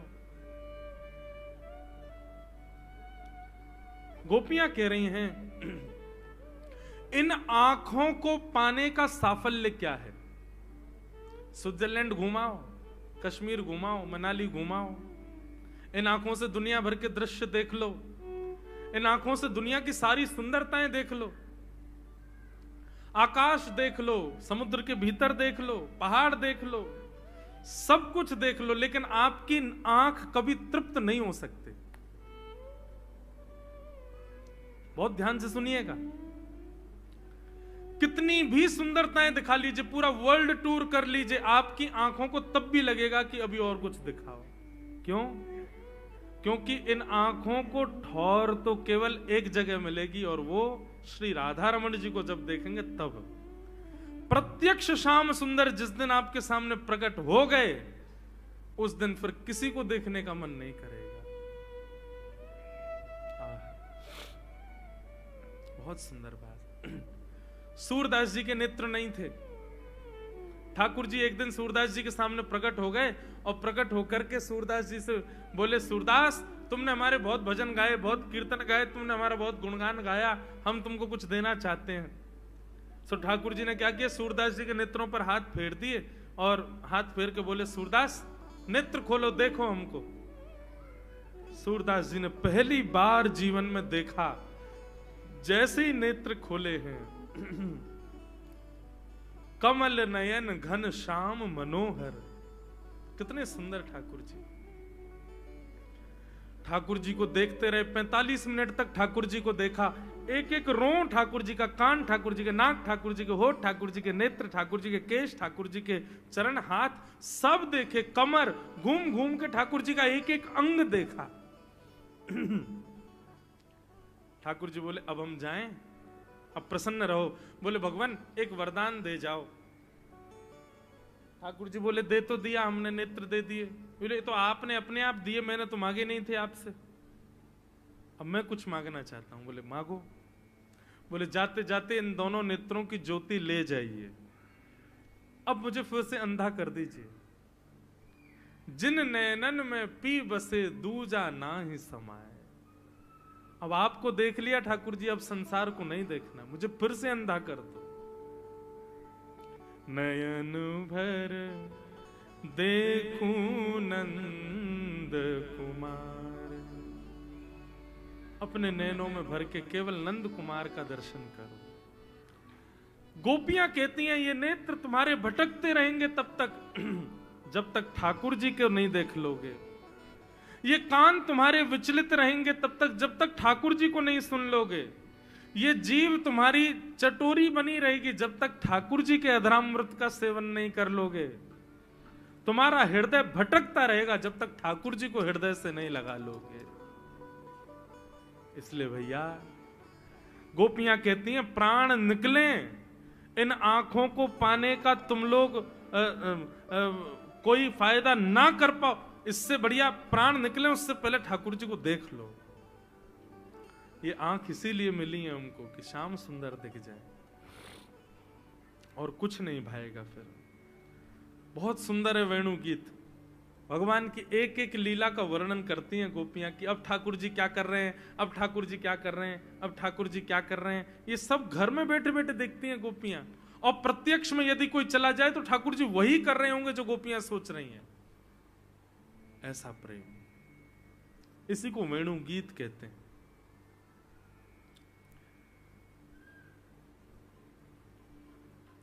आगे मधुर कथा आती है कि भगवान ने एक दिन समस्त गोपियों का चीरहरण कर लिया। चीरहरण के पश्चात भगवान ने समस्त गोपियों से कहा कि हम शरद पूर्णिमा की रात्रि पर आपके साथ रास विहार करेंगे। इस भाव को विस्तार से कल सुनाऊंगा मैं। अब गोवर्धन उत्सव की ओर चलें। पूरे ब्रजमंडल में महाराज 56 भोग बने हैं। देसी घी की मधुर सुगंध आ रही है। सब ब्रजवासी अपने अपने घरों में 56 भोग बना रहे हैं। ठाकुर जी नंद बाबा के पास गए, गोद में जाकर के बैठ गए और नंद बाबा से बोले, बाबा जे कौन के काजे 56 भोग बननो है? नंद बाबा बोले, लाला हम सब किसान हैं, हमारे इष्ट इंद्रदेव हैं, तो इंद्रदेव को प्रसन्न करने के लिए हम लोग 56 भोग बना रहे हैं। साल में एक बार हम इंद्र की पूजा करें तो हमारी पूजा से प्रसन्न है करके इंद्र ओलावृष्टि, अतिवृष्टि, अनावृष्टि इन सबन से हमारे खेतन की रक्षा करे, या हमारे हम इंद्र की पूजा कर रहे हैं। ठाकुर जी बोले, अच्छा बाबा एक बात बताओ, आपने इंद्र को प्रसन्न कर लियो और कहीं वायु देवता नाराज है गए तो? इंद्र तो प्रसन्न हो गए लेकिन वायु ही खत्म है गए तो आपकी फसल बच जाएगी? बोले नहीं। तो फिर वायु देवता की भी पूजा करो। तो इंद्र देवता की भी, वायु देवता की भी। और बाबा एक बात और सुनो, कहीं इंद्र देवता प्रसन्न है गए, वायु देवता प्रसन्न है गए और सूर्य देवता नाराज है गए और वो सोचें कि मैं तो प्रकट ही नहीं हूंगा, तो आपकी फसल है जाएगी, आपकी खेती बाड़ी है जाएगी? बोले नहीं, सूर्य का प्रकाश तो चाहिए। तो फिर तीसरे सूर्य देवता की भी पूजा करो। और सब प्रसन्न है गए, वरुण देवता नाराज हो गए तो? जल ही नहीं डालोगे तो बीज उत्पन्न कैसे होगा? वरुण देवता को, पिताजी यदि आप ऐसे एक एक देवता को प्रसन्न करोगे तो 33 करोड़ देवता हैं, सबके चाहवे से ही हमारी खेती बाड़ी चल रही है। एक देवता भी नाराज हो जाए तो हम कुछ नहीं कर सकते। लेकिन 33 करोड़ देवताओं को पूजने का विधान नहीं है। पत्तों में जल नहीं डाला जाता है, वृक्ष की जड़ में जल डाला जाता है, पत्ते अपने आप पुष्पित और पल्लवित हो जाते हैं। ये 33 कोटि देवताओं की जड़ के रूप में, मूल के आधार के रूप में नारायण हैं। यदि आप उनको निवेदित करोगे तो सब देवता प्रसन्न हो जाते हैं और वही नारायण हमारे ब्रजमंडल में गोवर्धन रूप में विराजमान है। चलो सब गोवर्धन की पूजा करेंगे। ब्रजवासी बोले, या नेक्स्ट से लाला की बात मान करके हम वर्षन से चली आ रही इंद्र की पूजा बंद नहीं करेंगे। अरे लाला, कौन सा देवता गोवर्धन नाथ? बोले साक्षात नारायण ही हमारे ब्रजमंडल में गोवर्धन रूप में विराज रहे हैं। लाला कहीं इंद्र नाराज है गयो तो? इंद्र नाराज है गयो तो? ठाकुर जी बोले, जिनकी शरण में जा रहे हो वे तुम्हारी रक्षा करेंगे। इंद्र उनते बड़ो ना है, ये इंद्र आदि तो सब देवता हैं, पर ये तो साक्षात भगवान है, चलो उनकी शरण में। अब भी ब्रजवासी राजी नहीं थे। ठाकुर जी ने सबसे कही, बोले आपने इंद्र को कभी देखा है? सब बोले नहीं। बोले लेकिन हम वचन देते हैं कि हमारे गोवर्धन नाथ प्रकट होकर दर्शन देंगे। अब चलो। तो दर्शन के प्रलोभन में सब गोवर्धन नाथ के दर्शन होंगे, दर्शन होंगे। देवता दिखेगो, देवता हमको आज दिखेगो, कैसे होवे देवता। इस भाव से सब ब्रजवासी 56 भोग ले ले करके गोवर्धन जा रहे हैं। हम लोग भी चलें बंधुओं गोवर्धन। बंधुओं, इस धराधाम पर प्रत्यक्ष नारायण यदि कहीं विराजमान है तो हमारे ब्रजमंडल में श्री गोवर्धन नाथ है। प्रत्यक्ष नारायण है। वैसे तो सब जगह नारायण है, सर्वम खलु इदं ब्रह्म, लेकिन यदि प्रत्यक्ष स्थूल रूप में दर्शन करना हो तो हमारे श्री गोवर्धन नाथ है। अब आप लोग सब थोड़ी देर के लिए भूल जाओ कि आप तांदूर में हो। आप सब ये विचार करो कि गोपाल जी आगे आगे चल रहे हैं और हम सब लोग ब्रजवासी 56 भोग लेकर के ठाकुर जी के पीछे पीछे चल रहे हैं। सब गोवर्धन पूजा के लिए चलो, प्रेम से नाचो गाओ, आनंद मनाओ। सब ये विचार करो आज श्री गोवर्धन नाथ ही तांदूर में प्रकट हुए हैं और ठाकुर जी हम सबन के हाथ पकड़वा करके गिरिराज जी की शरण में लाए हैं। सब ब्रजवासी गोवर्धन को जा रहे हैं। सब ब्रजवासी 56 भोग लेकर के पहुंच गए गोवर्धन। गोवर्धन पहुंच करके सबन ने 56 भोग सजाए, गिरिराज जी की परिक्रमा लगाई, मानसी गंगा से श्री गोवर्धन नाथ जी को अभिषेक किया। सब लोग ध्यान से श्रवण करो। अब सब लोग ने 56 भोग सजाए, सब लोग गिरिराज जी से प्रार्थना करने लगे, स्तुति गाने लगे। इतने में ही 4 भुजा वारे श्री गोवर्धन नाथ गिरिराज पर्वत के ऊपर प्रकट है गए। बोलो गोवर्धन नाथ की जय। और चारों भुजाएं खाली हैं, शंख चक्र गदा पद्म नहीं है ठाकुर जी के हाथ में। चारों भुजाओं से ब्रजवासियों को बुला रहे हैं और कह रहे हैं लाओ ब्रजवासियों भोग, लाओ ब्रजवासियों भोग। सब ब्रजवासी तो देख करके बोले अरे लाला देख तेरो सांचो देवता प्रकट है गयो। अरे भैया हमने तो जीवन में पहली बार देवता देखो, देखियो कैसो प्रकाश आ रहा है में ते। सब ब्रजवासी अपने अपने घर की सामग्री लेकर के जा रहे हैं, अपने हाथ से गिरिराज जी को पवा रहे हैं। आप ही पूजे आप पुजावें, ठाकुर जी खुद ही पूजा कर रहे हैं, खुद को ही पुजवा रहे हैं। 2 रूप से खड़े हैं, एक रूप से गिरिराज जी पे, एक रूप से नीचे। ब्रजवासी श्री दामा मधुमंगल लाला के पास गए, बोले लाला तेरा देवता है तो बड़ो सुंदर। ठाकुर जी बोले देवता है भैया। बोले लाला एक बात बता, जे देवता को चेहरा तोते बहुत मिल रहा है, देखियो बिल्कुल तेरे जैसा लग रहा है। अगर तेरे 2 हाथ लगा दिए जाएं तो ऐसा लगेगा तू ही देवता बन के खड़ो है का। ठाकुर जी बोले ना है ना ऐसी बात ना है, देवता तो गोरो है ना कि मैंने कारो सो। बोले कहीं ना देवता तेरे जैसो कारो ही है। लाला सही सही बता जाते तेरा चेहरा कैसे मिल रहा है, तुम दोनों एक जैसे काई को लग रहे हो। नारायण ही श्री कृष्ण है, नारायण ही श्री गोवर्धन है, कोई अंतर नहीं। ठाकुर जी बड़ा सहज उत्तर देते हैं। ठाकुर जी बोले भैया मैं अपनी गैया चरावे गोवर्धन पर्वत पे आऊं, सो जा गैया को दूध मैं पीऊं। जब गैया चरावे गोवर्धन पर्वत पे आऊं तो वही गैया को दूध निकाल के गोवर्धन नाथ पी ले। एक ही गैया को दूध हम दोनों पी में या हमारो चेहरा मिले। श्री दामा बोलो लाला जे कोई बात तो है ना, एक गैया को दूध पीवे तो चेहरा कैसे मिले। बोले जैसे मैया को दूध पीवे थे बहन भैयान को चेहरा मिल जाए, वैसे गैया को दूध पीवे थे मेरा और गिरिराज जी को चेहरा मिले। मधुमंगल श्रीधाम बोले लाला तो फिर बछड़ान को चेहरा क्यों ना मिल लो हम थे, ये बछड़ा बछिया अब ऐसे मोह नम्बो करके क्यों चले, जो तो गैया को दूध पी में। लाला सांची बताइए तेरो चेहरा कैसे मिल लो जाते। ठाकुर जी बोले यही बात है और कोई बात ना है। ठाकुर जी बात वहीं रोक करके कहीं और चले गए। लेकिन ब्रजवासियों का भोलापन देखो, हम आप सब लोग होते ठाकुर जी को पकड़ लेते, नहीं आप ही हो, क्योंकि हम चतुर बहुत हैं ना, हमारी चतुराई बहुत है। ब्रजवासी चतुर नहीं है, ब्रजवासी बड़े भोले हैं। बंधुओं भक्ति में चतुराई नहीं, आप संसार के कामों के लिए चतुर बने रहो, वैष्णवता में भक्तिता में चतुरता नहीं होनी चाहिए। ब्रजवासी बड़े भोले। इतने में नारद जी आए और 56 भोग में से कुछ सामग्री लेके इंद्र के पास चले गए। इंद्र से बोले और इंद्र क्या हालचाल तुम्हारे। इंद्र बोले बढ़िया, हाथ आगे करो जरा। इंद्र ने हाथ आगे किया, बोले लो मोहन थार खाओ। इंद्र ने मोहन थार खाई, बड़ी बढ़िया, कहां से लाए। बोले बढ़िया लग रही है। बोले हाँ। बोले लो पेड़ा खाओ, लो रसगुल्ला खाओ, एक कलाकंद खाओ, रबड़ी खाओ। इंद्र बोला महाराज आनंद आ गया, कहां से लाए हो इतना स्वादिष्ट। बोले तुमको स्वाद तो पता होगा, थोड़ा स्वाद समझ नहीं आ रहा तुम्हारे। बोले थोड़ा थोड़ा ऐसा लग रहा है, मेरी हर वर्ष ब्रजवासी मेरी पूजा करते हैं ना, तो उनके प्रसाद को स्वाद बिल्कुल ऐसा ही रहवे। बोले वहीं से लाए हैं। आजकल तुम्हारी पूजा बंद हो गई है ना, वहां गोवर्धननाथ की पूजा हो रही है, अब तुम्हारी पूजा तो बंद, तुम्हारा पत्ता साफ हो गया मां से। इंद्र बोला क्या कह रहे हैं आप।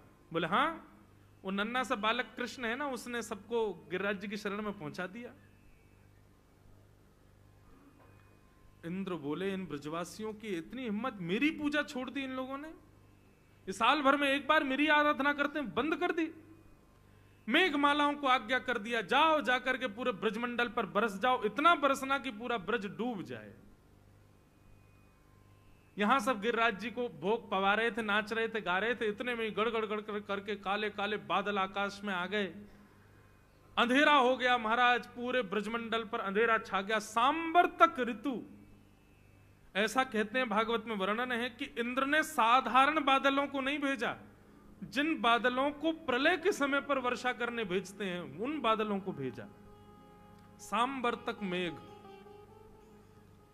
एक बूंद हाथी के सूंड के समान गिर रही है आकाश से, और वो भी मूसलाधार।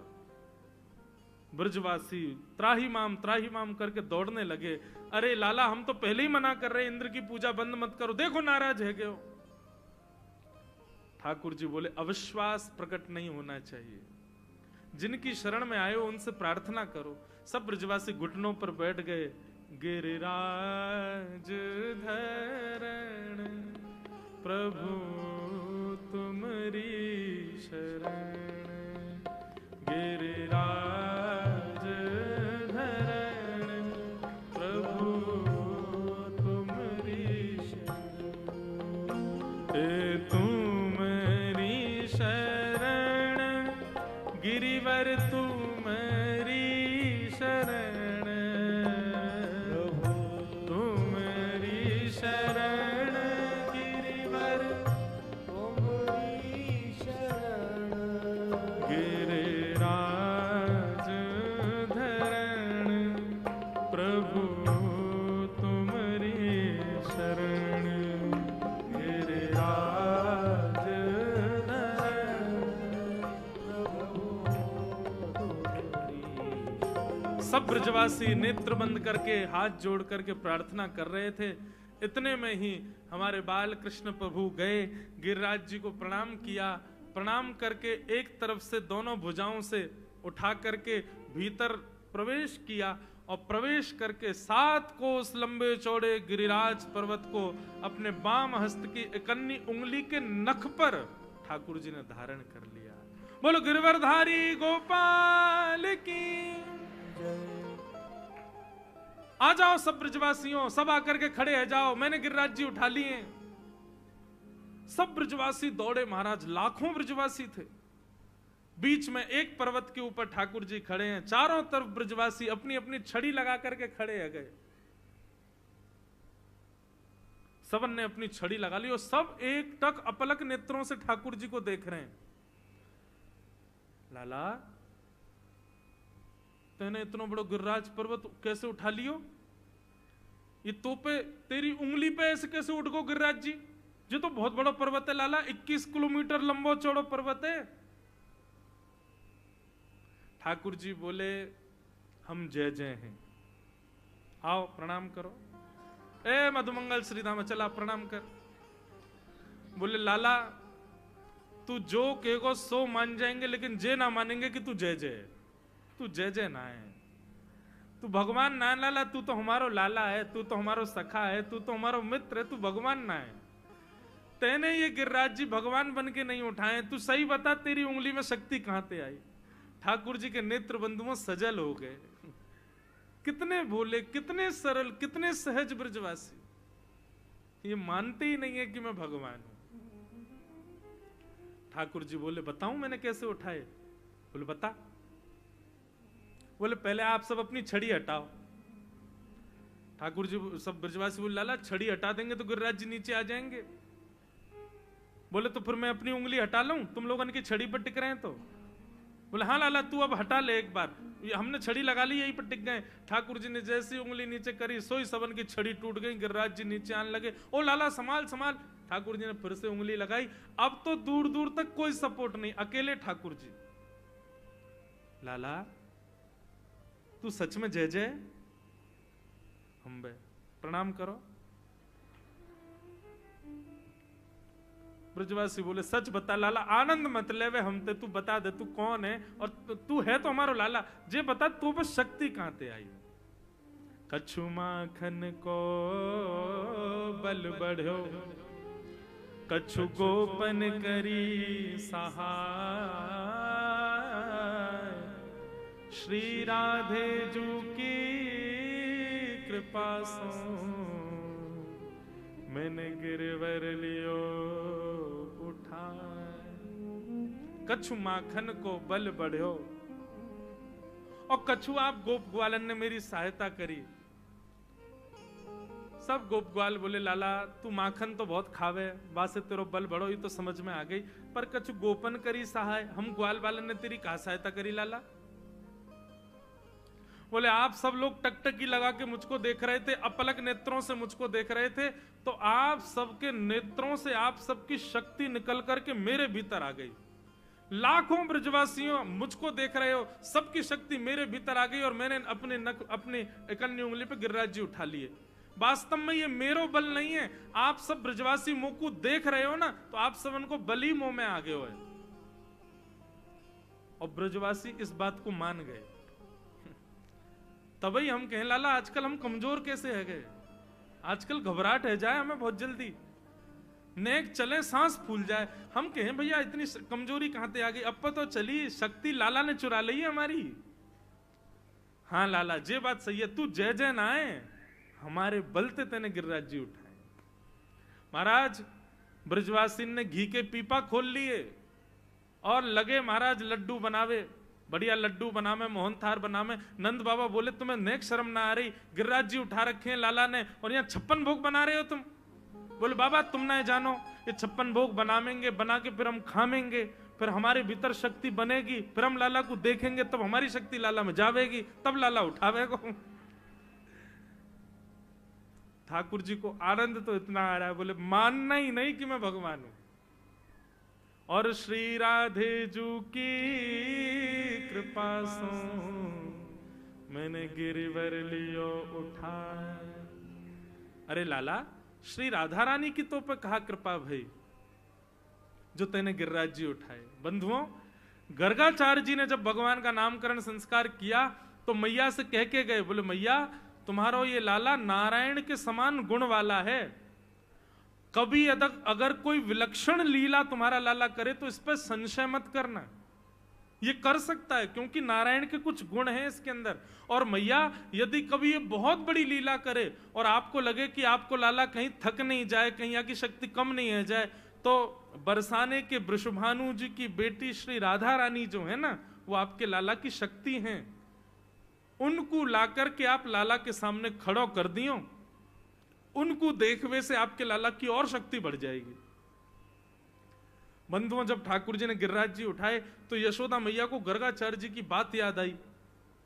यशोदा मैया ढूंढने लगी राधा रानी कहां है, राधा रानी कहां है। 3 दिन तक ढूंढती रही लेकिन गिरिराज पर्वत के नीचे सब जगह ढूंढा, राधा रानी नहीं मिली। यशोदा मैया को चिंता हो गई कि 3 दिन है गए, अब मेरे लाला की शक्ति खत्म हो जाएगी और गिरिराज जी नीचे आ जाएंगे, अब क्या करेंगे हम। लेकिन तभी यशोदा मैया ने जिस शिला पर ठाकुर जी खड़े थे उसके पीछे जाकर के जब देखा तो एक पद्मासन में श्री किशोरी जी बैठी हैं और अपनी भ्रगुटी से गिरिराज जी को देख रही हैं। ठाकुर जी ने तो उंगली पे गिरिराज जी उठाए पर किशोरी जी की तो दृष्टि पर गिरिराज जी टिक गए हैं। श्री राधे जू की कृपा से मैंने गिरिवर लियो उठा। 7 दिन 7 रात्रि तक ठाकुर जी ने गिरिराज जी धारण किए। 7 दिन बाद इंद्र ने अपने दूतों से पूछा कि ब्रजमंडल बह गया हो, सब मर गए हो तो वर्षा बंद कर दो। सब ने कही, बोले महाराज मां तो 56 भोग जय रहे हैं सब रे, और धूल उड़ रही है ब्रजमंडल में। 7 बरस के ठाकुर जी अपने इकन्नी उंगली पर गिरिराज जी धारण करके खड़े हैं। आकाश में सुदर्शन चक्र इतनी द्रुत गति से चल रहे हैं कि पूरे पानी को सुखो रहे हैं। शेषनाग ने बांध बना दिया, बाहर का पानी भीतर नहीं आ रहा, और एक कोने पर अगस्त मुनि बैठ करके पूरे जल को पी रहे हैं। धूल उड़ रही है ब्रज में। इंद्र को पता चल गया, राम राम मैंने बहुत बड़ा अपराध कर दिया। ठाकुर जी चरणों में आ गया। ठाकुर जी ने गिरिराज जी पुनः पधरा दिए। इंद्र ने भगवान की स्तुति गाई और सब ने श्री गोवर्धन नाथ जी का मधुर जय जयकार किया। बोलो गोवर्धन नाथ की, गिरिराज धरण की, श्याम सुंदर श्री यमुने महारानी की, आज के आनंद की जय जय श्री राधे। आप सब लोगन को गोवर्धन उत्सव की बधाई हो। हम ब्रजवासी इतनी रूखी बधाई नहीं लेते हैं, और जोर की चाहिए। बधाई हो। आप सबन को खूब खूब बधाई। कल बंधु अब 2 दिन और आपको परेशान करेंगे, कल और परसों। कल का समय यही रहेगा 3 बजे से 7 बजे तक, परसों बंधुओं कथा सुबह होगी 9:30 बजे से। आप सब लोग बाल भोग जल्दी कर लेना। 9:30 बजे से 11:30 12 बजे तक कथा चलेगी। फिर हम यहाँ से आप सबसे विदा लेंगे। आप सब लोग परसों का ध्यान रखिएगा, अंतिम दिवस है कथा का। कल रुक्मणी विवाह और रास पंचाध्याय प्रसंग आदि होंगे, सबको भाव से श्रवण कीजिएगा। और कोई जानकारी हो तो आप श्रवण करें। फिर उसके बाद हम लोग आरती करेंगे और आज की कथा को विश्राम करेंगे। बोलो वृंदावन बिहारी लाल की जय। सबको बहुत बहुत जय श्री कृष्ण, जय सिया राम, जय श्रीमन नारायण।